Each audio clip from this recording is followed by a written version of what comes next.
Thank you. Thank you, everyone. And Hank, thank you very much for your continued leadership and your commitment for all you do for us. Thank you to everyone for being here this evening. So happy to be with us. I get the great job of sharing with you tonight some of the achievements that have been accomplished over the last year by the Detroit Regional Chamber, and I will let you know there's actually a publication you'll be able to take away with you tonight that's called The Year in Review. You don't have to look at it now, but you can take it with you. And I'm going to give you some highlights of it and walk you through it because it's due to many of you in the room that we have some of these achievements. So let's get started. I don't want to hold up. As you heard Hank say, the Chamber's initiatives and activities revolve around 4 strategic pillars: economic development, education reform, regional collaboration, and membership value. Everything that we achieve is core to these 4 pillars. With over 100 years of service as a chamber, we are one of the largest and most respected chambers in the nation, and that we are very, very proud of. In addition to our 80 professional staff, we are very privileged to have dedicated leadership to help guide the strategy of our chamber. Some notable recent leaders include Dennis Archer, former mayor of Detroit, Hank Cooney, who you just met a few minutes ago, Dan Lett, president and CEO of Blue Cross Blue Shield Michigan, Nancy Schlichting, CEO of Henry Ford Health System, Sandy Pierce, chairman and CEO of First Merit Michigan, and Chip McClure, partner in Michigan Capital Partners. And of course, I'd be remiss if I did not recognize the hundreds of volunteers and sponsors, many of you in the room with us tonight, who help make all that we achieve happen. Our international business attraction team had a very successful year, traveling nationally and globally to Germany, Italy, China, spreading the word to investors that Detroit is open for business and ready for more investment. Our team also collaborated with Governor Snyder and the Michigan Economic Development Corporation on 4 international trade missions, worked with all of our regional economic development partners to promote our region with one consistent message: to travel the world together, not separately, together, and have a consistent message about Southeast Michigan and what a great place this is to do business. And the team worked with community partners to showcase our region as the epicenter of innovative connected vehicle technology at the Intelligent Transportation Systems Worldwide Congress that was held right here in Detroit. The Chamber's Mish Auto Initiative, continuing to work aggressively to raise the awareness of the importance of the automotive industry in this state. This year they convened their 2nd Mish Auto Summit, which attracted over 500 representatives from the automotive industry, including Ralph Geel of Chrysler and Mark Royce of GM, to discuss some very, very important issues to the industry, particularly the need for talent, the importance of education, and intelligent mobility. Mish Auto hosted a joint legislative hearing at the 2014 North American International Auto Show, a joint legislative hearing of the Senate Economic Development Committee and the House Commerce Committee, in order to talk about what are those important issues that are going to really make a difference in continuing to grow this automotive industry in our state. They also executed a survey about the perceptions of the automotive industry, and they delivered it at the Mackinac Policy Conference. And interestingly, the results are the perception of our students and key influencers to our students don't believe that career options in the automotive industry are attractive, clearly leaving us some work to do in this area. In February, the Chamber launched the first ever Chamber-led online entrepreneurship tool to help entrepreneurs from across the region and support their access to resources. Thanks to a $100,000 grant from the New Economy Initiative, it's already attracted over 200 participants. And probably even more importantly, has built a strong collaboration of regional entrepreneurship organizations to promote the use of the tool, to work collectively to promote resources to entrepreneurs. Organizations like Pony Ride, Tech Town, and Ann Arbor Spark.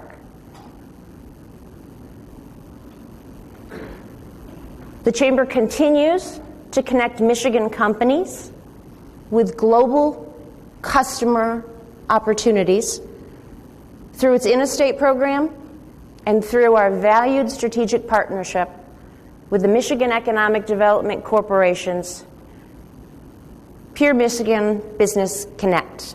Let me give you an example of a recent success. The Detroit 3 Matchmaking Summit took place about 3 months ago, in which GM, Chrysler, Ford, and 42 Tier 1 automotive suppliers met with over 1,000 attendees in 800 targeted matchmaking meetings. Pretty awesome. Thanks to the Chamber's efforts, we've helped to facilitate over $30 million in signed contracts, new contracts, to Michigan companies.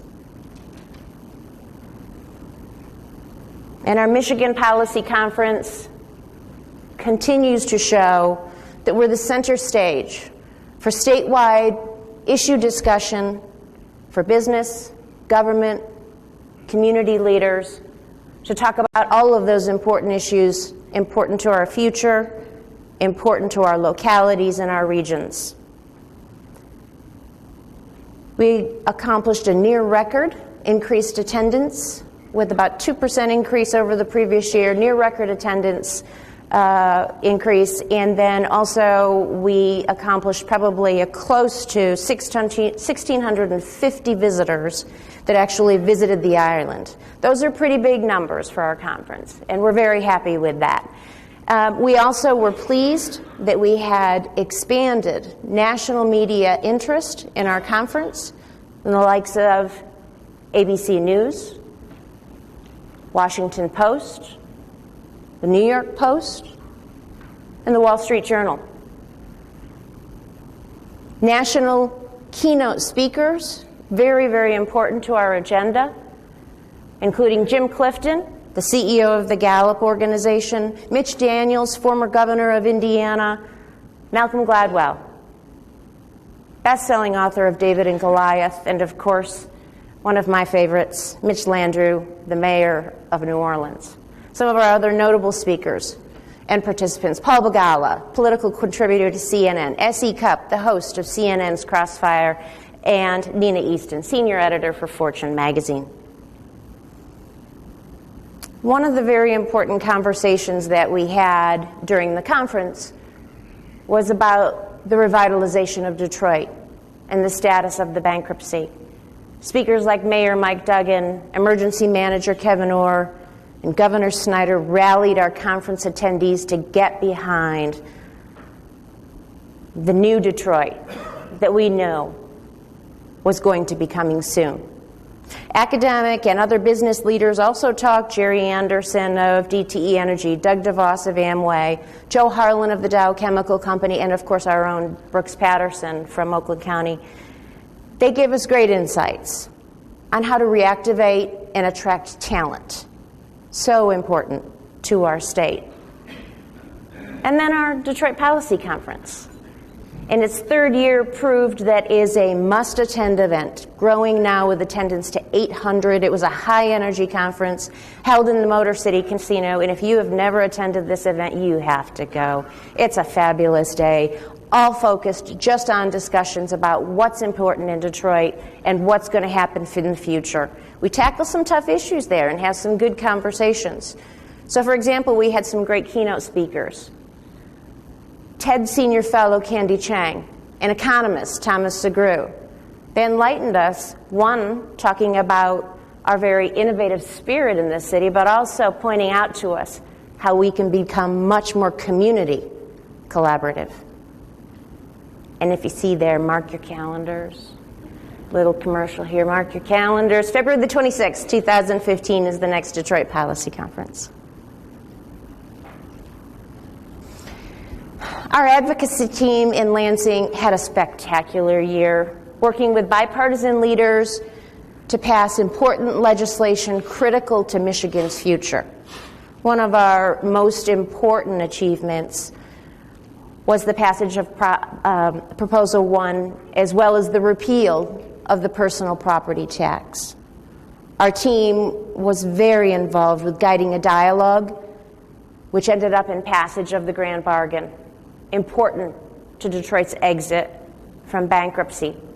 And a major victory, 91 out of 94 chamber-endorsed candidates were elected to office at the local, state, and national level.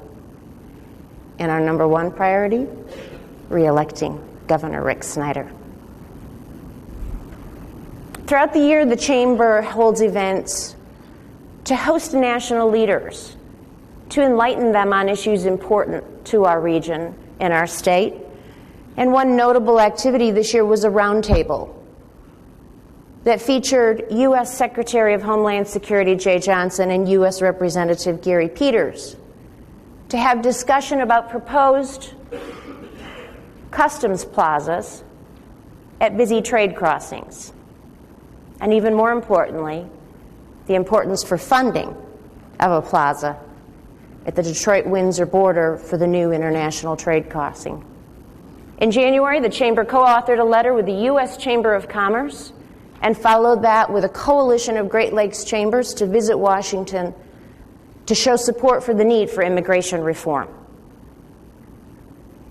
And of course, we can't talk about welcoming a national leader without remembering our January welcome of Vice President Joe Biden at the North American International Auto Show to celebrate the success of our automotive industry. Following on our support of Mayor Mike Duggan and his campaign in 2013, we continue to work closely and collaborate with Mayor Duggan. And a great example is working to help with the passage of blight legislation. We've invited Mayor Duggan to speak at all of our major events, the Mackinac Policy Conference, the Detroit Policy Conference, in order that he can keep in front of us the important issues as he continues to lead this city into the future. Throughout this bankruptcy process, the Chamber has taken the opportunity to share the message of opportunity of bankruptcy, and the positive result that we know will come for the city of Detroit. Media such as CNN Money, Bloomberg TV, and the New York Times all wanted to hear that opinion. Our Chamber CEO, Sandy Barua, is working with Tom Lawand,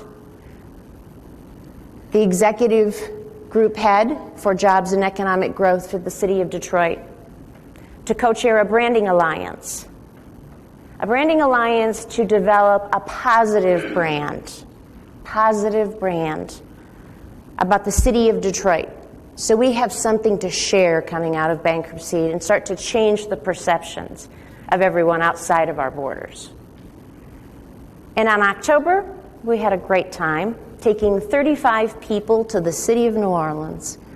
Business leaders, philanthropic leaders, civic leaders, and representatives from the city of Detroit visited with friends in New Orleans to learn lessons learned out of their revitalization that we could bring back here.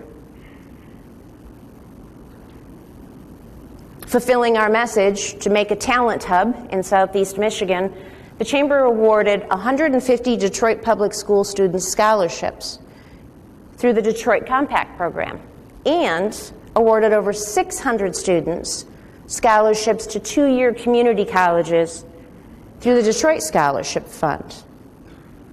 We trained 91 business representatives to prepare them for being a leader on a charter school board.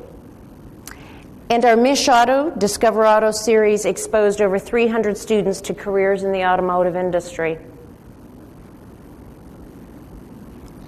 And And a really special accomplishment, we graduated our 35th class of Leadership Detroit, and it now has a very strong network of over 1,800 alumni.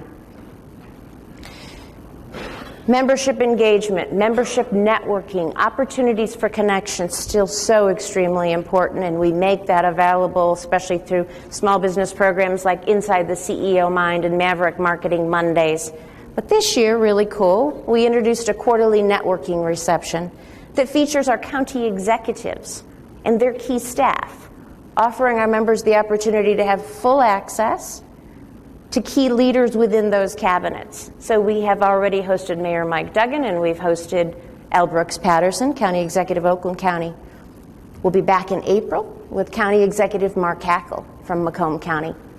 And of course, we cannot overlook our strategic partnerships that we've had long time with Blue Cross Blue Shield of Michigan and Office Depot to provide great opportunities to our small and growing businesses, and especially with Office Depot, providing spectacular discount opportunities on their purchasing. And the new program, Gift Detroit, which you need to learn more about. It's an opportunity for you to give people gifts and allow them to purchase right in Detroit. So as you can see, it's been a busy year in a lot of ways for our chamber. We're very proud of what's been accomplished. There's more in the year in review that I provided to you, but what I really want to leave you with, most importantly before I leave the stage, and I have all your attention, is to make sure and let you know that as we enter this new year, please have every confidence that the Chamber is going to continue with its aggressive action and its passion for supporting the revitalization of the city of Detroit, for growing the economy of Southeast Michigan, and for making Michigan one of the best states in the nation to do business. Thank you.